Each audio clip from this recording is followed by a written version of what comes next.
Real Madrid কী জিনিস তা আবার দেখতে পেল ফুটবল বিশ্ব। যে আলভারেজ বলেছিল রিয়াল মাদ্রিদকে দেখে নেবে, সেই আলভারেজের পেনাল্টি মিসে ইউসিএল থেকে বিদায় নিল অ্যাথলেটিকো মাদ্রিদ। অ্যাথলেটিকো মাদ্রিদের ঘরের মাঠ মেট্রোপলিটনে তাদেরকে হারিয়ে উয়েফা চ্যাম্পিয়ন্স লিগের শেষ আটে রিয়াল মাদ্রিদ। আর ডিয়েগো সিমিওনের বড় দুঃখ হচ্ছে রিয়াল মাদ্রিদ, যার কারণে বারবার চ্যাম্পিয়ন্স লিগ থেকে বিদায় নিতে হয়েছে অ্যাথলেটিকো মাদ্রিদকে। খেলা শুরুর মাত্র 27 সেকেন্ডে গ্যালেগার গোলে সমতায় ফেরে অ্যাথলেটিকো মাদ্রিদ। আর রিয়ালের খারাপ সময় পেনাল্টি মিস করে আরও দুঃখ বাড়িয়ে দেয় ভিনিসিয়াস জুনিয়র। এরপর খেলার ফুল সময় শেষ হলে কোনো দল গোল না পেলে খেলা গড়ায় অতিরিক্ত সময়ে, সেখানেও কোনো দল গোল না পেলে খেলা গড়ায় ট্রাইব্রেকারে।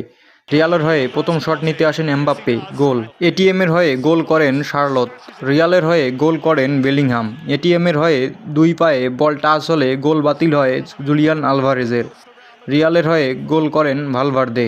এটিএমের হয়ে বল বারে লেগে ফিরে আসে লরেন্টের, ভাস্কেজের বল ঠেকিয়ে দেন অবলাক। রুডিগারের গোলে জয় নিয়ে চ্যাম্পিয়ন্স লিগের শেষ আটে রিয়াল মাদ্রিদ। আর ইউসিএল থেকে বিদায় নিল অ্যাথলেটিকো মাদ্রিদ। খেলার সকল আপডেট পেতে চ্যানেলটি সাবস্ক্রাইব করুন। ধন্যবাদ।